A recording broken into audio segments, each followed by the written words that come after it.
بسم اللہ الرحمن الرحیم۔ پیارے دوستو، آج کی اس ویڈیو میں ہم بات کرنے والے ہیں دعا مانگتے وقت دو غلطیاں نہیں کرنا، ورنہ کوئی بھی دعا قبول نہیں ہوگی۔ تو دوستو، وہ دو غلطیاں کون کون سی ہیں جن کے کرنے کی وجہ سے دعا قبول نہیں ہوتی؟ پیارے دوستو، بہت ہی پیاری ویڈیو ہونے والی ہے۔ آپ لوگوں سے گزارش ہے، آپ لوگ اس ویڈیو کو آخر تک ضرور دیکھیں۔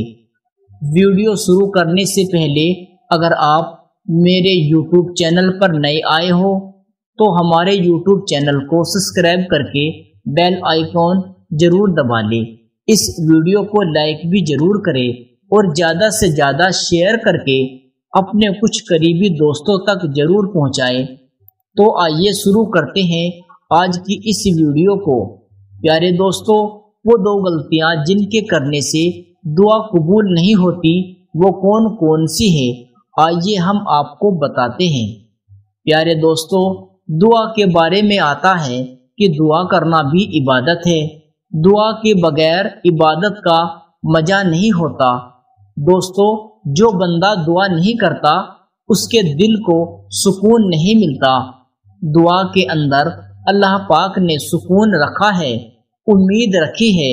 ہم لوگ دعائیں تو بہت مانگتے ہیں لیکن دعاؤں کے اندر غلطیاں بھی کرتے ہیں جن کی وجہ سے ہماری دعائیں قبول نہیں ہوتی۔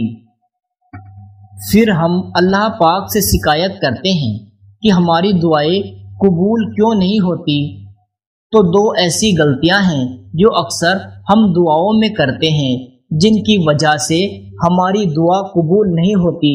دعا کے اندر ہماری پہلی غلطی یہ ہے کہ ہم دعا تو مانگتے ہیں لیکن ہم اپنے گناہ معاف نہیں کراتے۔ ہمارے گناہ اتنے زیادہ ہوتے ہیں کہ دعا کے اندر قبولیت میں وہ رکاوٹ بنتے ہیں۔ جیسے کوئی بندہ اللہ پاک کی نافرمانی کرتا ہے، اس کے بعد توبہ کے بغیر دعا کرتا ہے تو امید ہے کہ اس کی دعا قبول نہیں ہوگی، کیونکہ دعا کے آگے گناہ آ جاتے ہیں۔ اس لیے جب بھی دعا کرے تو اللہ پاک سے معافی مانگ لے۔ ایک اللہ کے ولی سے پوچھا گیا کہ ہماری دعائیں قبول کیوں نہیں ہوتی؟ تو انہوں نے کہا کہ ہمارے گناہوں کی وجہ سے ہماری دعائیں قبول نہیں ہوتی۔ اور دوسری غلطی جس کی وجہ سے ہماری دعا قبول نہیں ہوتی وہ یہ ہے، جب ہم دعا مانگتے ہیں تو 2 مرتبہ، 3 مرتبہ یا 4 یا پھر 7، 8 مرتبہ یا زیادہ سے زیادہ 10 مرتبہ مانگ کر مایوس ہو جاتے ہیں، یعنی کہ امید چھوڑ دیتے ہیں، نا امید ہو جاتے ہیں۔ انسان یہ سوچنے لگتا ہے کہ میری دعا قبول ہی نہیں ہو رہی تو مانگنے سے کیا فائدہ؟ لیکن انسان یہ نہیں سوچتا کہ ہو سکتا ہے کہ اس میں اللہ پاک کی کوئی نہ کوئی حکمت ہو۔ نبی پاک صلی اللہ علیہ وسلم نے ارشاد فرمایا کہ بندے کی دعا اس وقت قبول کی جاتی ہے جب تک وہ دعا میں جلدی نہ کرے۔ جیسے ہی بندہ دعا کرنے کے بعد جلدی کرے گا، صبر نہیں رکھے گا تو اس کی دعا قبول نہیں ہوگی۔ پیارے دوستو، دعا کے بعد صبر رکھنا چاہیے، تبھی ہماری دعائیں قبولیت کو پہنچے گی۔ برابر دعا کرتے رہو۔ خدا کے حضور اپنی عاجزی، احتیاج اور عبودیت کا اظہار خود ایک عبادت ہے۔ خدا نے خود دعا کرنے کا حکم دیا ہے اور فرمایا ہے کہ بندہ جب مجھے پکارتا ہے تو میں اس کی سنتا ہوں۔ دعا کرنے سے کبھی نہ اکتائیے اور اس چکر میں کبھی نہ پڑیے کہ دعا سے تقدیر بدلے گی یا نہیں۔ تقدیر کا بدلنا یا نہ بدلنا، دعا کا قبول کرنا یا نہ کرنا خدا کا کام ہے جو علیم و حکیم ہے۔ بندے کا کام بہرحال یہ ہے کہ وہ فقیر محتاج کی طرح برابر اس سے دعا کرتا رہے اور لمحہ بھر کے لیے بھی خود کو بے نیاز نہ سمجھے۔ نبی پاک صلی اللہ علیہ وسلم نے فرمایا، سب سے بڑا عاجز وہ ہے جو دعا کرنے میں عاجز ہے۔ دعا کی ابتدا اللہ تعالیٰ کی حمد و ثنا درود و سلام سے کیجیے۔ نبی پاک صلی اللہ علیہ وسلم کا ارشاد ہے، جب کسی شخص کو خدا یا کسی انسان سے ضرورت و حاجت پوری کرنے کا معاملہ درپیش آئے تو اس کو چاہیے کہ پہلے وضو کر کے 2 رکعت نماز پڑھے، پھر خدا کی حمد و ثنا کرے اور نبی پاک صلی اللہ علیہ وسلم پر درود و سلام بھیجے۔ اس کے بعد خدا کی بارگاہ میں اپنی ضرورت کو بیان کرے۔ اور نبی پاک صلی اللہ علیہ وسلم نے یہ بھی فرمایا ہے کہ خدا کے نزدیک دعا سے زیادہ عزت و اکرام والی کوئی اور چیز نہیں ہے۔ مومن کی شان ہی یہ ہے کہ وہ رنج و راحت، سکھ اور دکھ، تنگی اور خوشحالی، مصیبت و آرام، ہر حال میں خدا ہی کو پکارتا ہے، اسی کے حضور اپنی حاجتیں رکھتا ہے اور برابر اس سے خیر کی دعا کرتا رہتا ہے۔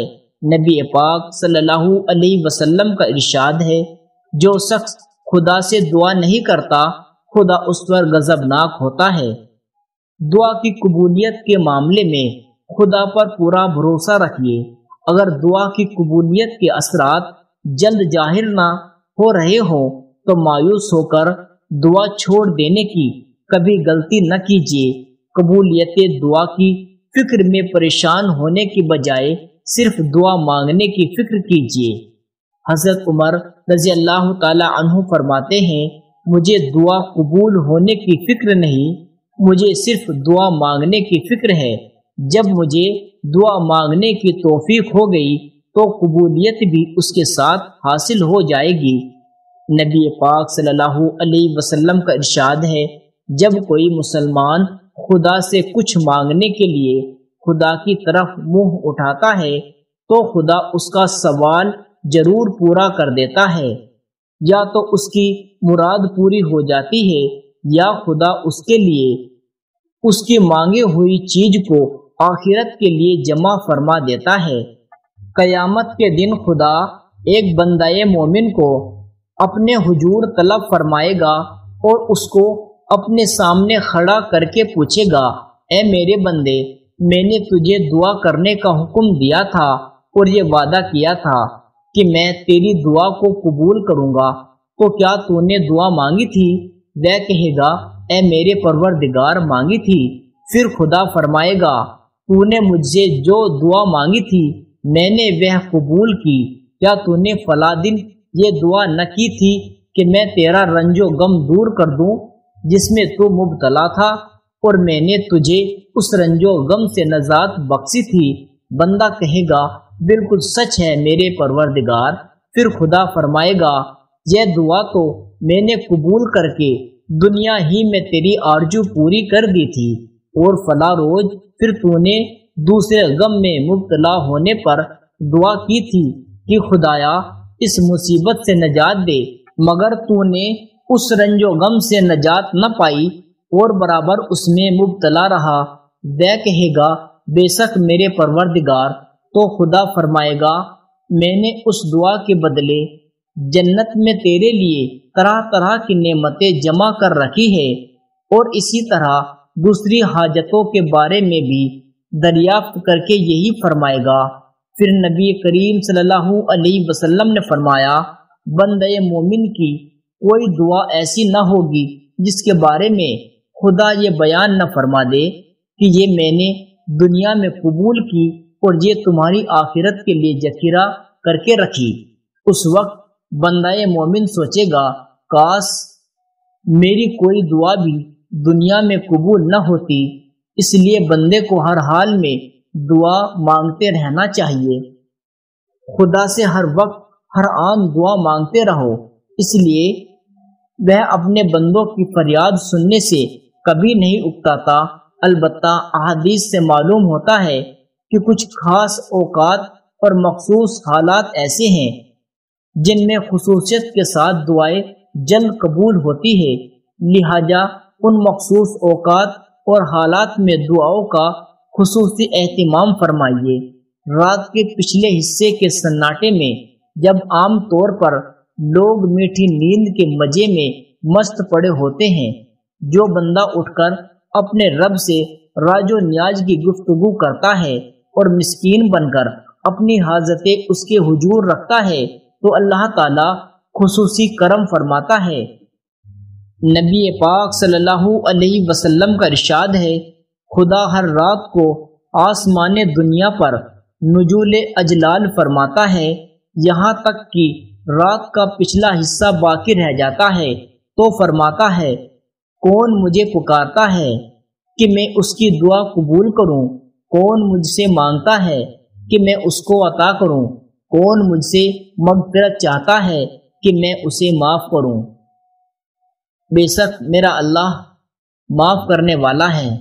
پیارے دوستو، ہر وقت ہر آن اللہ پاک سنتا ہے اور ہمیں اللہ ہی سے مانگنا چاہیے۔ مجھے آپ کو کہنے سے اور سننے سے زیادہ عمل کرنے کی توفیق عطا فرمائے، آمین ثم آمین۔